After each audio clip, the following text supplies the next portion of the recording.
जी नमस्कार, मैं हूं वाराणसी से शैलेंद्र सिंह और आप देख रहे हैं आईपा यानी all India progressive politics association. इसके अंतर्गत बातें होती है प्रगतिशील राजनीति की, चर्चाएं करते कुछ खास लोगों से इसमें। और चूंकि 2022 का आगाज हो चुका है तो जानते हैं अधिवक्ता हित की जो बातें होती रही हैं, कितने उसमें वादे पूरे हुए हैं, कितने अभी जो वादे अभी रह गए आधे अधूरे रह गए हैं। तो जानते हैं क्या इसमें मौजूदा सरकार में क्या स्थितियाँ थी और क्या उम्मीदें हैं, क्या अपेक्षाएँ हैं। तो सर स्वागत है आपका आईपा में। अगर बातें की जाए तो किस प्रकार से मौजूदा सरकार की स्थितियों को आप देखते हैं? मौजूदा सरकार की जो सबसे बड़ी स्थिति है, उपलब्धि कही जा सकती है, वो है इनका जो आतंकवादियों पर नियंत्रण। और उसी की देन है कि आज हम कचहरी परिसर में सुरक्षित हैं। लेकिन अगर व्यवस्था की दृष्टि से देखा जाए तो आज भी इस परिसर में कोई कहीं से आ सकता है और 10,000 करीब गाड़ियाँ सड़क के बाहर खड़ी हैं, जो अगर कहीं कोई हादसा हो जाए तो एकदम बम की तरह फटेंगी 10,000 और भारी क्षति होगी हम लोगों को। तो मेन तो हमारी सुरक्षा है। यहाँ 1-2 बार आतंकवादी हमले तक हो चुके हैं और अधिवक्ताओं ने अपनी जान तक गंवाई है। तो भारत सरकार की नीति के कारण हम सुरक्षित हैं, लेकिन यहाँ की व्यवस्था समुचित नहीं कही जा सकती। यहाँ की व्यवस्था समुचित नहीं की जा सकती। आईपा की जो मुहिम रहती है प्रगतिशील राजनीति की रहती है, क्योंकि वाराणसी का क्षेत्र है और इसके बाद ये यहाँ पे पूर्व में बम ब्लास्ट भी हो चुके थे। तो कितने सुरक्षित हैं अधिवक्ता यहाँ पे, जानते कुछ हमारे साथ मौजूद है यहाँ पे अधिवक्ता जो है।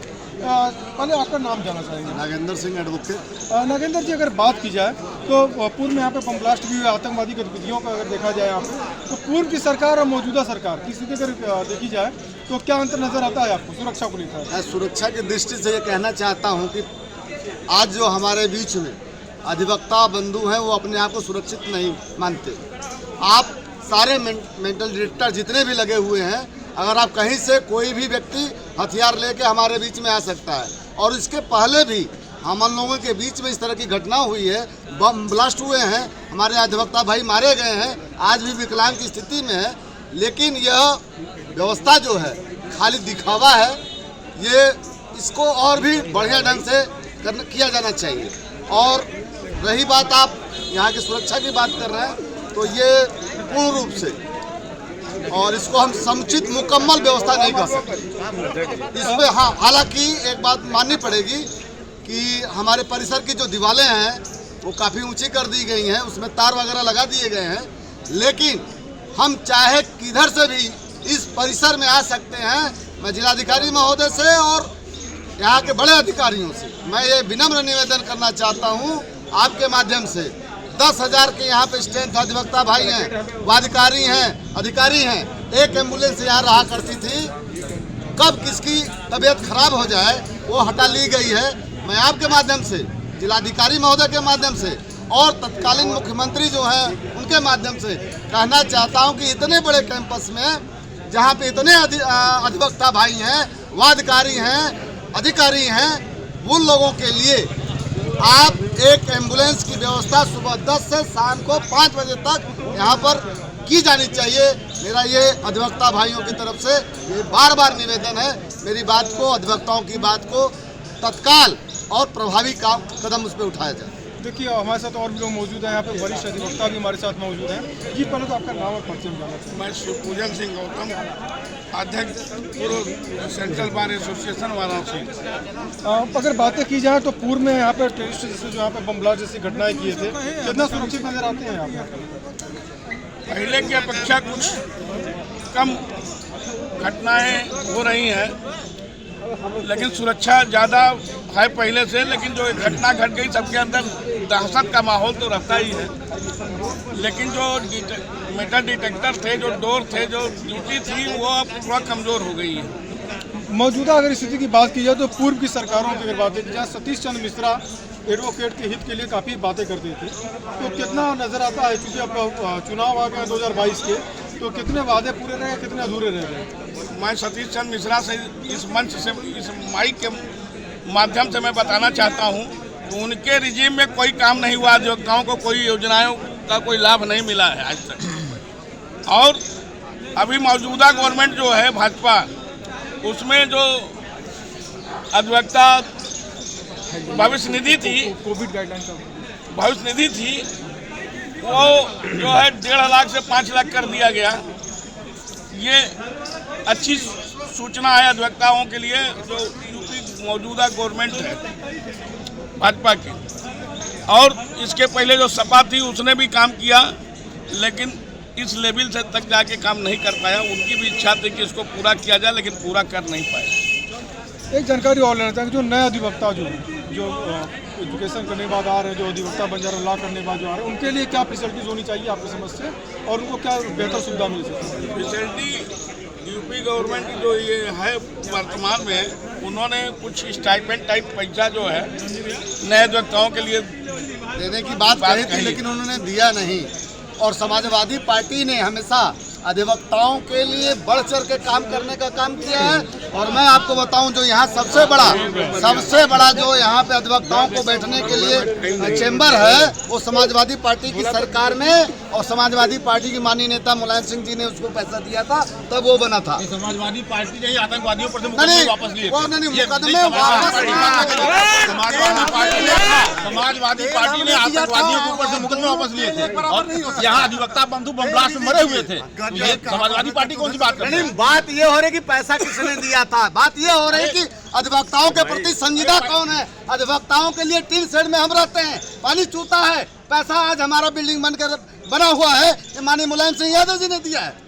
अब मुकदमा वापस किया जा रहा है, किस लिए किया जा रहा है? मैं आपको नहीं बताइए ना किस वित्तीय वर्ष में दिया है। मैं बताऊं, वित्तीय वर्ष बताइए। शैलेश सिंह अध्यक्ष थे, उस समय 80 लाख रुपए दिया था। वित्तीय वर्ष था राजनाथ सिंह मुख्यमंत्री दिए थे वो। ऐसा एक बात हम ये लेना चाहेंगे यहाँ पे, जैसे अधिवक्ता जो नए लड़के जो आ रहे हैं, नए लड़कों के लिए, हाँ, नए लड़कों के लिए क्या फैसिलिटीज होनी चाहिए? मैं कहता हूँ नए लड़कों के लिए, जब तक वो शुरुआती पीरियड में होते हैं, मैं चाहता हूँ कि वो उनके लिए बड़ा संघर्ष में, मैं मानता हूँ, मैंने हम लोगों ने उस तरफ उसमें आगे हम लोगों ने काम किया है। नए अधिवक्ताओं का एक समय संघर्ष का होता है। नए वो कचहरी आते हैं, उसमें बहुत संपन्न भी परिवार से होते हैं, साधारण परिवार से भी होते हैं। वो पीरियड जो होता है 2-3 सालों का, बहुत संघर्ष का होता है। मैं ये कहूँगा, सरकार से भी मांग है और ये होनी चाहिए कि नए अधिवक्ताओं को कम से कम 2000 या 3000 रुपया पर मंथ उनको अनुदान के रूप में या उनके प्रोत्साहन के रूप में मिले अगर, तो वो मन लगा के और विधि व्यवसाय में और मजबूती आएगी। और जिसके लिए ये व्यवसाय प्रतिष्ठित है कि ये सम्मानित पेशा है, इसमें उन लोगों का और मन लगा के काम करेंगे। यहाँ पे न्याय व्यवस्था में, विधि व्यवस्था में अधिवक्ताओं का और अच्छा रोल होगा। न्याय की बातें होती हैं, न्याय दिलाने का काम अधिवक्ताओं का है। तो हम एक जानकारी आपसे लेना चाहेंगे, 60 साल के बाद जैसे जो है हर जगह पेंशन जैसे मिलती है, तो अगर अधिवक्ता की अगर बातें की जाए, हालांकि पेंशन व्यवस्था बंद की गई है, तो क्या जो सहूलियत क्या मिलनी चाहिए उनको, आपकी समझ से क्या आप राय देना चाहेंगे? प्रमोद कुमार सिंह, बुजुर्गों को अधिवक्ता हित में जितना संभव हो उतना मदद सरकार को करनी चाहिए, और कम से कम 20,000 रुपया मंथली, इसलिए वो काम करने में थोड़ा अक्षम हो जाते हैं।